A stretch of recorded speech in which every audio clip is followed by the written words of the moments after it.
Welcome,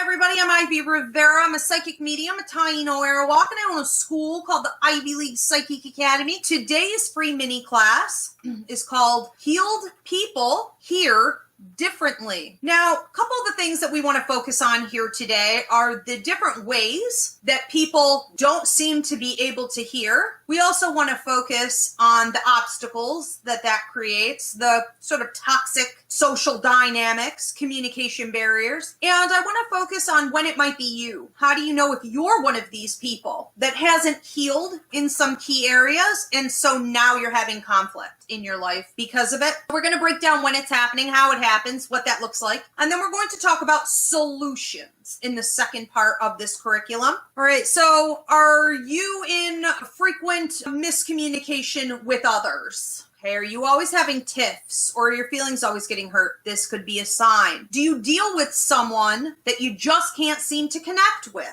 No matter how hard you try, you just can't seem to have a meeting of the minds with an individual. This would be a great class for you. Do you ever wonder why some people absolutely refuse to do what's best for themselves, for others? They just don't seem to be able to make good choices. Why is that? It's like talking to a brick wall every time you deal with this person. This would be a good class tonight to help you to deal with them. What's the answer to this? Well, it's because they're unhealed, or you're unhealed. When we have unresolved issues, whether it be from childhood or it be from a past trauma, maybe a toxic love partnership, we tend to push that down and negate it. We tend to, for the sake of survival, pretend that it isn't there, pretend that it didn't happen. A lot of people who deal with childhood trauma, like abuse or neglect, especially those who had a narcissistic parent, or maybe an alcoholic parent, a parent with mental illness, we tend to not take the proper amount of time to really dig deep and get to the root of our issues. There's an immense amount of healing that needs to occur. And after any kind of trauma, we need to be more honest that healing doesn't just happen overnight. That healing doesn't just happen because you recognized it and you worked on it and you went to go see a therapist for a little while. Healing doesn't work that way. Healing is cyclical. You'll think that it's like whack-a-mole. It's like crabgrass, okay? You'll think that you got through part of the process. You'll think you got to the root issue. You'll think that you recognized it, you embraced it, you figured it out, and then it pops up again.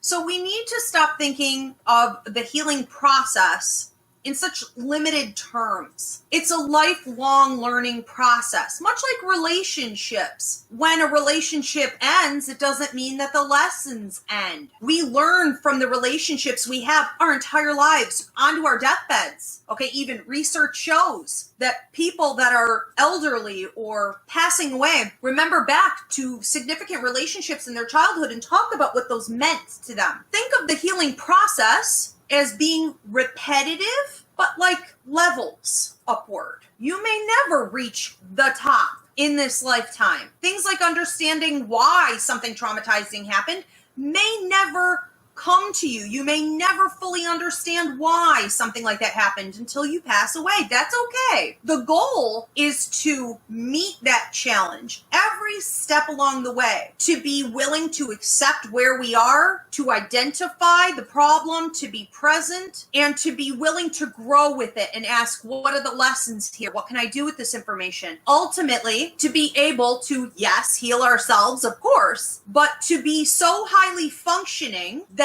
we can actually help others going through something similar. Okay, to also get there. A lot of the issue, I believe, is that once people think they healed, they don't reach their hand out to take someone else waiting to get up to that next level. And we're supposed to use it. I always say some of the most intuitive people and some of the biggest healers on earth are those who've taken one beating after another after another. Now, that's fine and good, and some trauma is obvious, but for many of us, it isn't. We just did a free mini class, I believe it was last week, called Breaking Generational Curses. That's in the playlist. You can check that out. And we talked about all the unforeseen, negative, toxic influences. Maybe you have a poverty mentality. Maybe your parents and your grandparents were hoarders. So they lived through the Great Depression, or they dealt with slavery in the family, or lack. Now here you are with a poverty mentality. You may not even notice a lot of the trauma that gets handed down. And that's where we see these issues come up more and more. We clearly have a mental health crisis, especially here in America. That's blatantly obvious. But it may be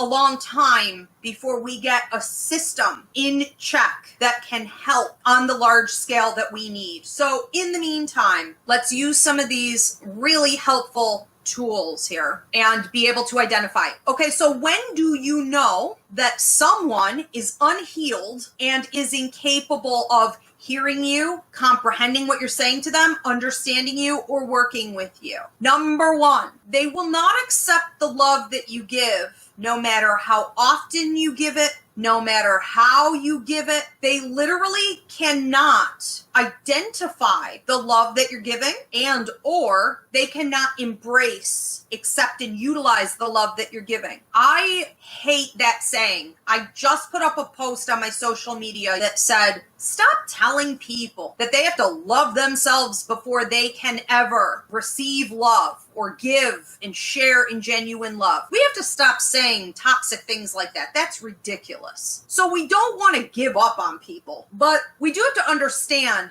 that the reason that's become such a common thought, such a cliche, such a go-to, is because there are people that are blocked. For sure, it comes from not healing oneself, from not addressing trauma. When you try to give those people love, they often find that they don't know what to do with it. So you run the risk. Let's use love partnership as an example here. You run the risk as the giver of overgiving to this person and thinking that someday you'll get it back, but they can't really form a bond with you. They can't ever see you and your value because they tend to blame you. They'll say, you don't give me love. You don't give me enough validation. You don't support me enough. And you may think, how is this possible? How is this person saying this to me? It's all I do. There's something broken in them that they're not working on. You want to be careful with those red flags if they're not seeing you clearly and able to accept your love and support. Number two, how do you know if someone is unhealed and they cannot hear you? They cannot hear truth. So this can come in some really shocking forms. I think of a family member of mine that I recently had to deal with who was saying all kinds of nutty things at a holiday dinner. And I said, what on earth are you talking about? And so I pulled back and I let her speak, and everything she was talking about, it was like paranoia and conspiracy theories and all these things that were not true. And I said, hey.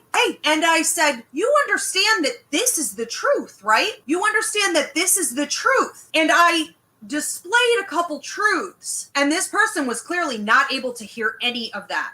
Believed that the truth was a lie. When we look at people with paranoia, people who are becoming more and more isolated, people that are part of like cults or conspiracy theory groups, we see a lot of this right now going on, okay? More probably than ever, but it's always been around. You will notice that those people have done that in other areas of their life. Always.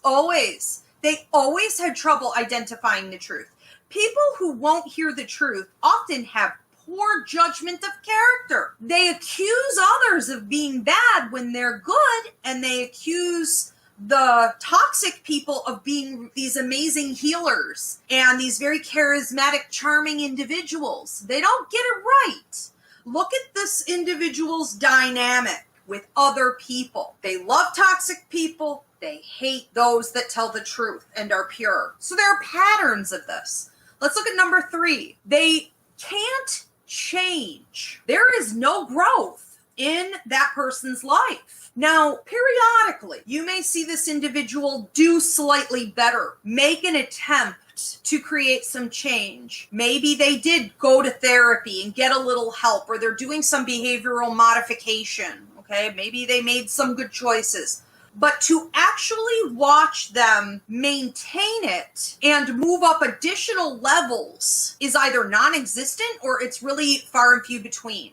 There's not substantial change or growth in this person's life. It's always the same toxic story. Now that is because they haven't acknowledged the truth. They haven't done any kind of healing. We can't get to change and growth until we can understand what's real, okay? What's true. Number 4, they don't grow because they can't change. So what you see with a person like this is that they become more and more isolated in time. The small group of people that they were maybe able to ever identify with may remain, but people move away, people pass away, circumstances change, and this individual cannot find another group. They can't seem to make new bonds, make new friends. They may be stagnant with their money, with their work and their career. They basically are the age at which they had that trauma and they never grow out of it. Okay, so this family member I was dealing with at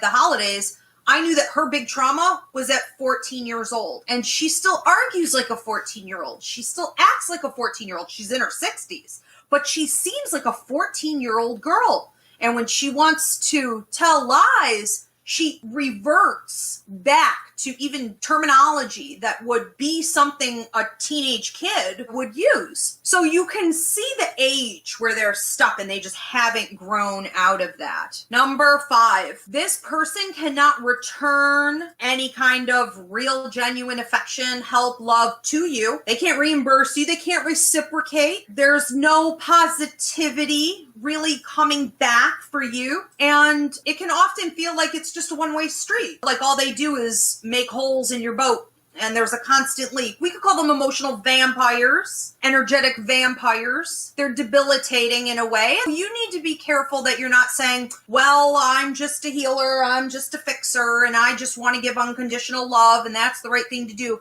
You need to stay in your lane. We have a free mini class up here. Check the playlist on that. You need to stay in your lane because you can get negative karmic kickback from enabling this kind of behavior. There's a big difference between unconditional love when you're just giving to someone who needs it. You're not going to get back from that person. You're going to get back from the universe. Versus enabling someone's toxic behavior and delusional thinking and lies. You're not helping them to heal in that way. That's a major red flag. When they can't return any support back to you. This would be that friend that you're always there for. That friend who always comes to you for help. You take those 3 a.m. calls. Anytime they're going through drama, you hear from this person. You're inclined to lend your ear again.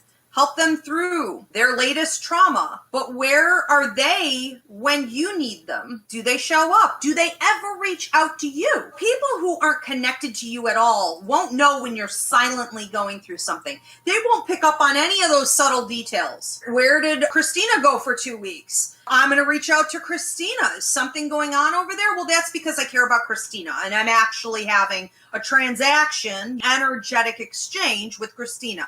When you have friends, you have family, you have a lover, and that never, ever, ever happens, that's a major sign that they cannot return to you, okay? Any love or support. We're going to talk about the solutions after, but right now I want to also get into when it's you. How do you know if you have this problem? Does any of this stuff sound familiar? Number 1, if you are untrusting, if you are super paranoid that everyone is out to get you, and you think, oh, I'm just empathic, I'm just super intuitive. No, you may be unhealed and you may be like really judging people way harsher than you should. I see this a lot with my students who are always like, oh, I think so-and-so's dark or so-and-so's dark. It's like, no, you're dark. You see what you are sometimes. And this is one of those situations where that may very well be the case. It's also that idea that if you're always paranoid that your love partner is cheating on you, it may be because you're tempted to cheat, okay?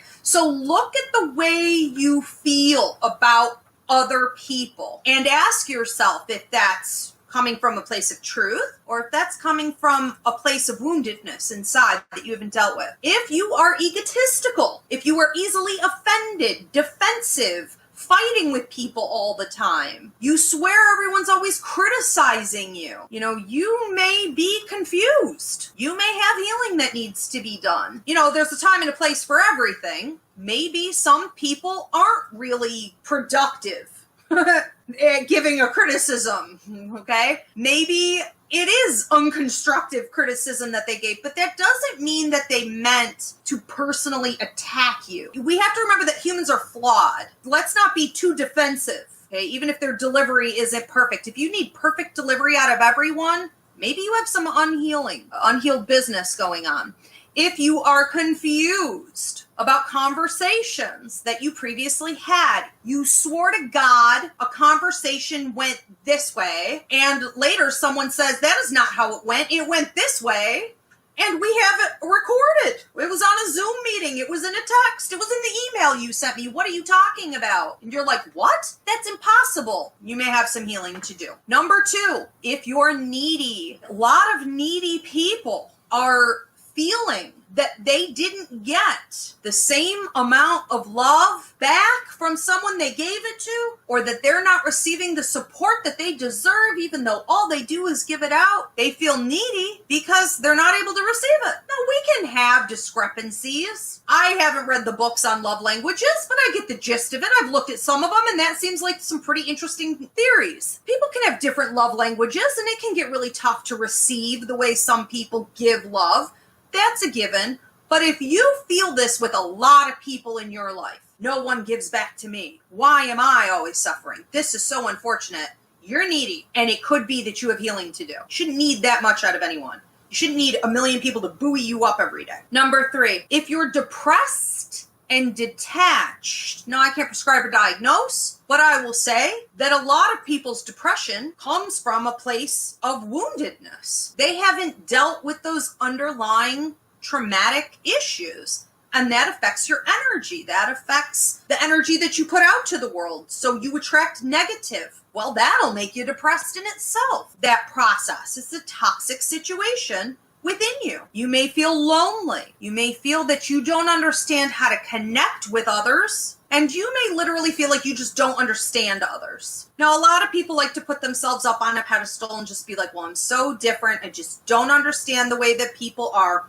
But really, we have to look honestly at what's out there. There are a lot of good people out there. There are a lot of people fighting to do what's right and who are willing to grow and support the light in the world. Now, they're not all perfect, but to see them and lump them together as like others and that you are this good person, that's a sign too, okay, that you put yourself up on a pedestal, you're over defending, you're coming from a place of ego, which is fear and control, and you're not able to meet people where they are. It's kind of the world against you, right? It's always the world against you. Number 4, you're anxious. Maybe you have anxiety. Again, I can't prescribe or diagnose, but I find that a lot of people who have these anxiety attacks or anxiety disorders are getting that because they're waiting for the other shoe to drop. And when you're always waiting for the next confrontation or the next bad thing to happen, the next bit of bad news, right, or the next toxic person to come along and ruin your day and rain on your parade, it's because you're in a weak position.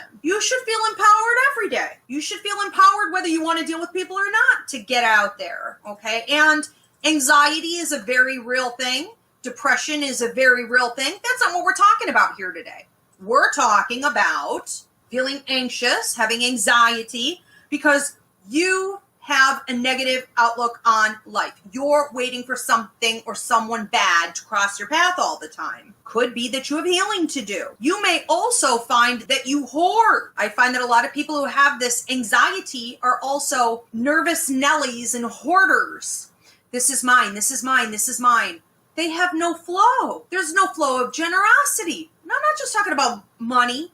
I'm talking about generosity of spirit, generosity of their soul, generosity of their thoughts, of their kind words. Can't you compliment other people? If you're not giving anything back out, it could be that you're hoarding and you're super anxious and uptight. So there should be a flow. And if there isn't, it's going to feel very anxious. Number 5, are you fearful to try anything new? Does it absolutely terrify you or make you sick to your stomach to think of getting on a dating website, on a dating app? Do you dread the idea of having to leave your job even though you can't stand it to go out and find something new? Have you been putting off going back to college or for a training course for like 5, 10, 15 years? Do you find yourself in a cyclical pattern of toxicity where you're always going back to the same dilemma? I have some clients, God bless them, but I swear to God, I've been reading these people for 10 years, and every time they book, it's the same nonsense. And I'm like, you know what? When are you going to get over your fear and try something new?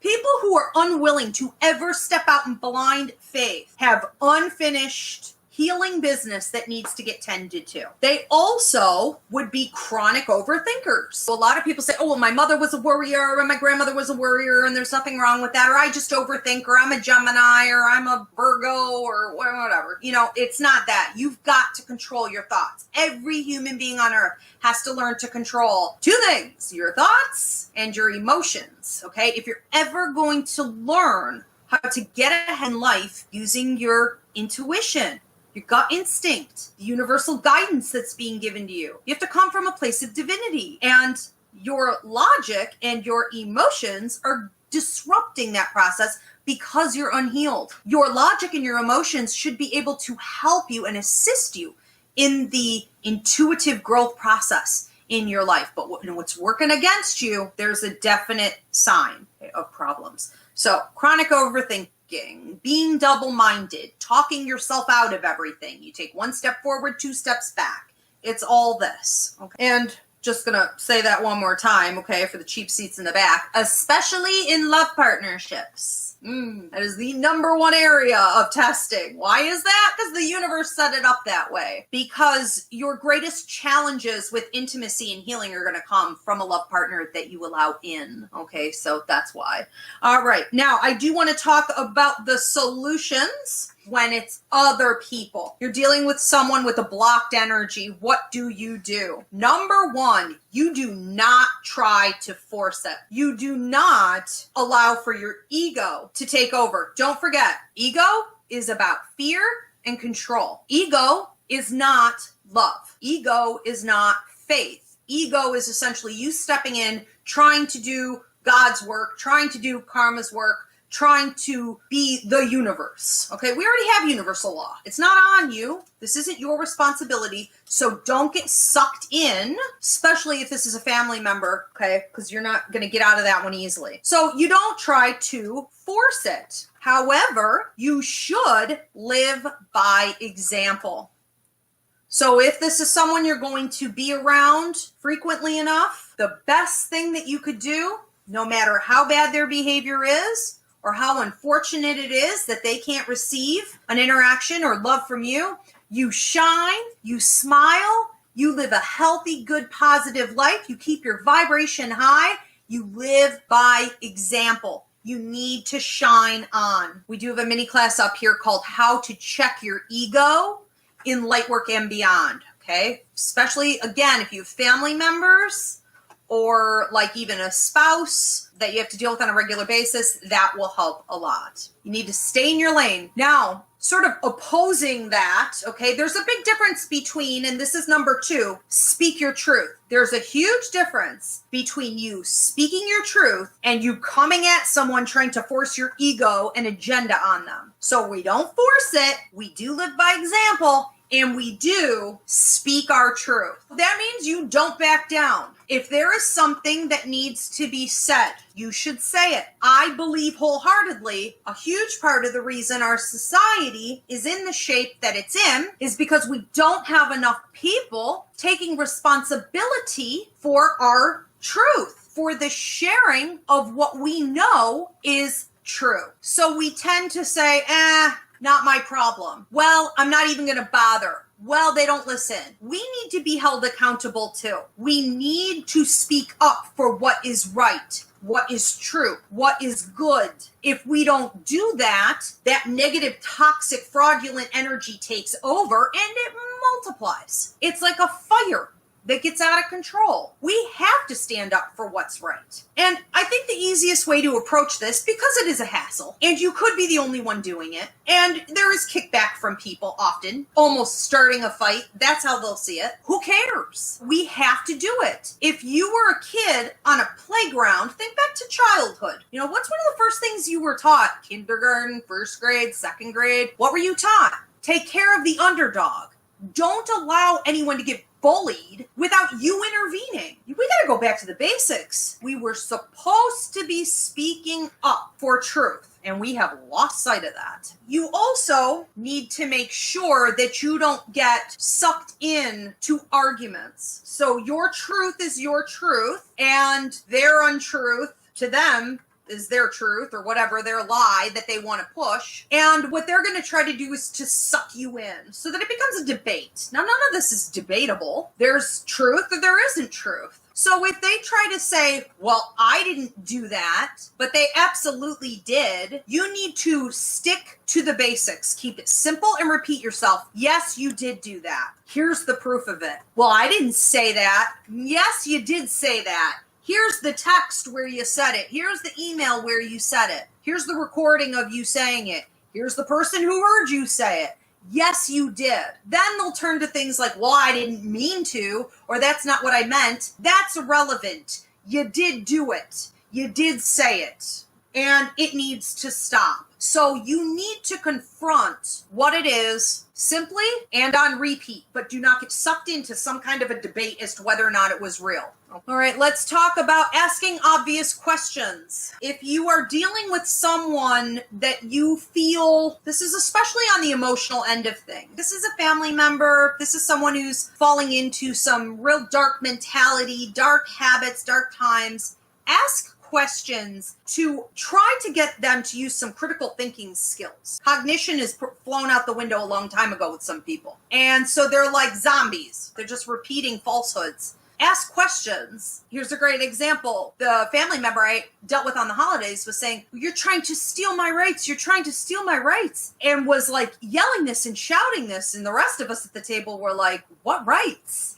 You know, my rights, my rights. What rights? My rights. You can't steal my rights from me. Everyone's trying to steal my rights from me. What rights? What rights? Okay? Explain it to me. If they can't come up with an answer and you know it's probably going nowhere, at least you planted the seed. That's a great question. And seeds are very haunting. Later on, that individual is going to hear that. That's a good question. What rights? So whether they ever admit it or not, you've gotten the process going. Somebody has to stand for reality. It isn't healthy. Sometimes that's what love is. Now, I do want to move on to solutions for when it's you. What should you do? You have this problem. Well, the easiest solution is to do the shadow work, right? We have part 1 of a series of 3 coming up here on mini classes. So shadow work, what is it? How do you do it? Start doing the work on yourself. You also need to get comfortable being uncomfortable. I think a big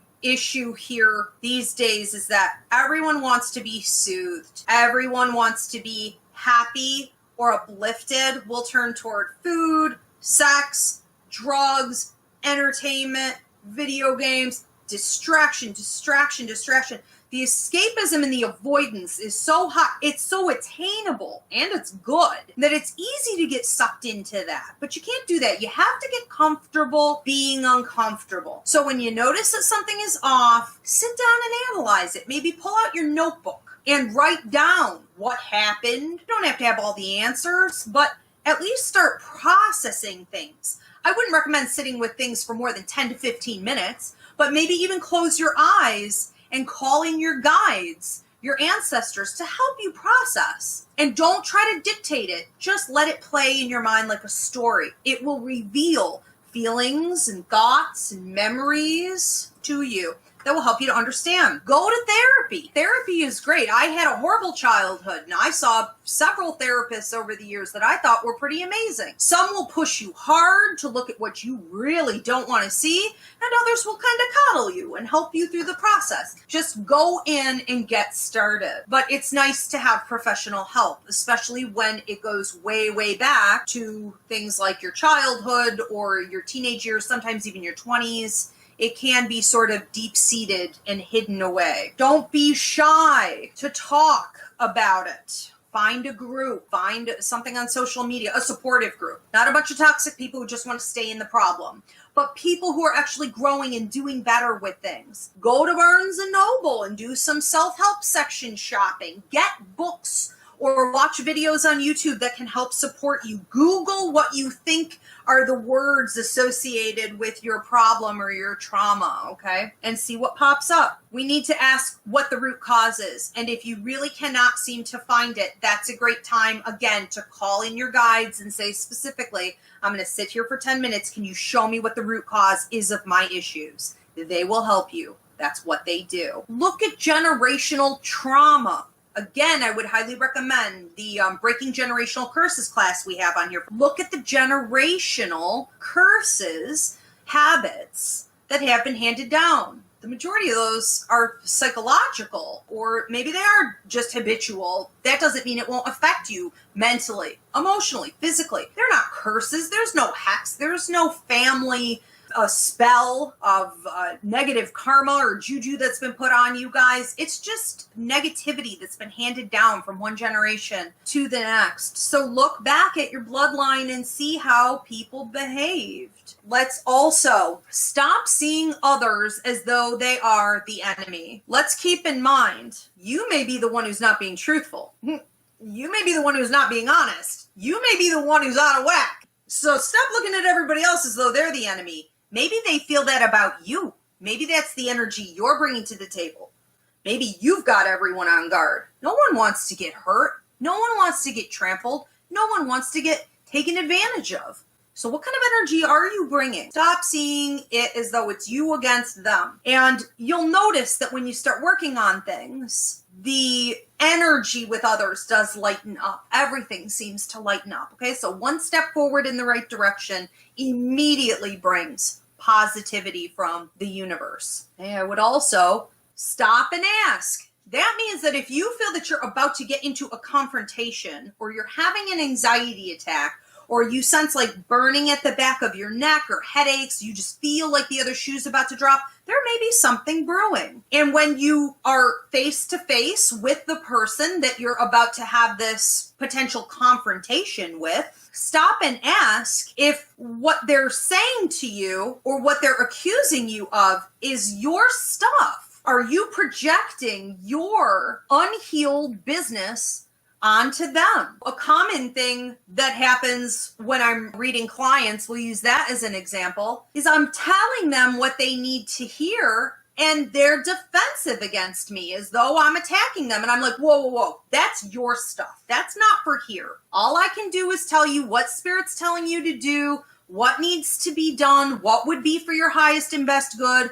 And if you don't want to hear it, that's not my problem. But people will tell you that maybe you did something to them, or you need to see something a certain way. And that may very well be true. Is it possible that you need to stop and ask yourself, is this on me? Instead of just being reactionary and attacking them or telling them that what they said is untrue. Last one is, don't be shy to talk with other people who have gotten to where you need to be. I think too often we enjoy the dysfunctional company of others because misery loves company. You have got to raise the bar. Don't entertain yourself with negative conversations of other people that are just like you. Don't stay stagnant in your mentality by watching movies that are all about where you are. Get out of toxic thinking and toxic relationships. Don't be shy to put yourself around achievers, people who have come out of such things. Seek them out. Sometimes that's intimidating. Sometimes we feel like, well, that makes me uncomfortable. Well, that's because you're judging yourself because you have a lot of work to do. That's okay. So did they.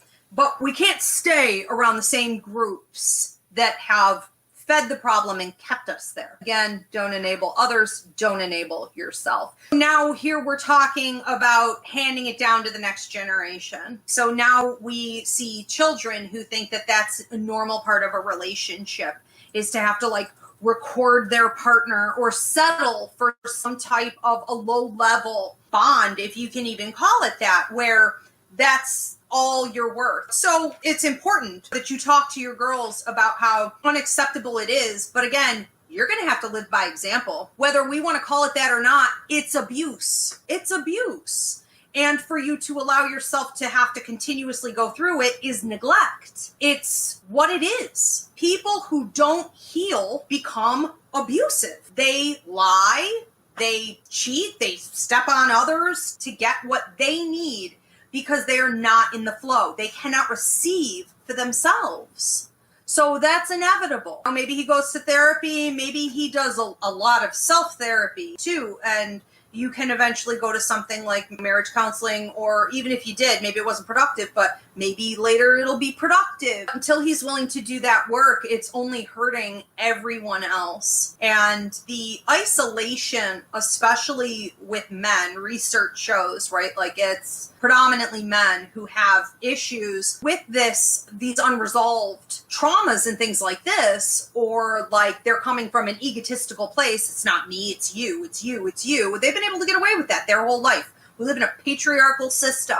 But when that starts to erode, they end up isolated and alone. And that's really where we see deterioration of the mental health. And so he's going down a very dark path, and he needs to own that. So hold him accountable. Every time she says something about her spirituality, it becomes an argument with her husband. Well, tell you why. This is probably, you know this, of course, I'm just stating the obvious. He is afraid of losing you because you are growing and he is not. And so we have this issue of two people trying to be together, growing, evolving, carrying on a long-term relationship that you committed to, but we have one with a growth mindset and one without. And so it's always going to be that the one with the growth mindset outgrows the other one. And the other one, if they refuse to do the same for themselves, will try to hold you back. It's fear. He knows he's going to lose you if you keep growing. And not growing is not an option. So you know that. Well, I think that you draw the line, first of all, in understanding that she may never accept the reality of what she did to you. She may always try to deny you that truth, but you have to understand that she doesn't have the power to do that. I would recommend the relationships, boundaries, and cord cutting class, where you're going to learn how to go through forgiveness exercises. You have to forgive and release her and cut those cords. And if you can still be around her from time to time and socially interact and just feel better and live by example, that's great. But you may also find that she doesn't appreciate you setting those boundaries, and she ends up almost attacking or on the defense, and it's miserable, and there's no point in carrying on a relationship. I would also say this to you. Be careful with the parent who abused you, who will not take ownership of it, that you're not trying to rewrite the ending. You can't beg them to love you. You can't beg them to apologize. And you can't keep wanting for them to make it right. You have to go do that for yourself. Stop trying to rewrite the ending of that story. Handle it. That's sort of like saying, I think that children of, with abusive parents, I'll be happy when in my life. It's the equivalent of that. It's like so many people say, well, I'll be happy when I meet my soulmate. Well, I'll be happy when I have the baby. Well, I'll be happy when I get this job or this house, or I move, or I have this, or I have the car I want, or I need, right? It's like, when did we forget that it's our job to make ourselves happy? It's just a choice in any moment. It's like, am I going to feel miserable, or am I going to try to be happy and focus on positive things that make me feel good, treat myself? When did that stop? Well, when you come from abusive people, they squelch that part of you early, straight away. You are never to love yourself, give yourself anything. You're never to compete with the abusive parent. All of your time and attention and love is to go to them and support them. And so you're not going to get out of them an apology or right doing, most likely. Okay, got to leave that wish behind. It's like a fairy tale. I think that we get beaten down over time, and I think that growing up, especially in our society as a female, you learn almost like brainwashing techniques and habits to silence yourself, right? We just did a class here called The Divine Feminine, and we talked about this in some detail. And so you're trained to stop setting boundaries. That's what society does to you.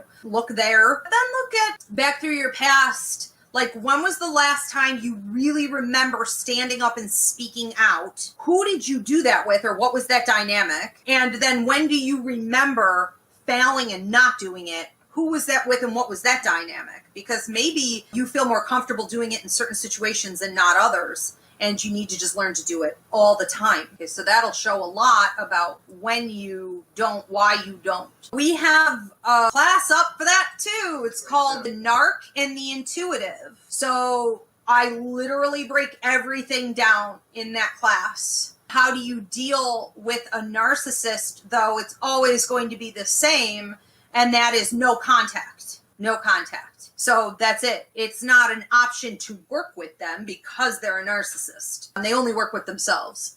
And if you are thinking about them, if you're giving a lot of time and attention, if you revert back, you respond in any way, you have interaction with this person, it's inevitable you're going to lose. That's it. That's what they do. So you win by cutting them off 100%. If you're in a situation, because in different situations, again, take that class. I talk about scenarios. Yeah, there are ways. It's a good one. Ego is not love. Ego is not faith. That's right. So true. And thank you, Polly. You're very welcome. All right. Thanks, everybody. Thanks, Spirit.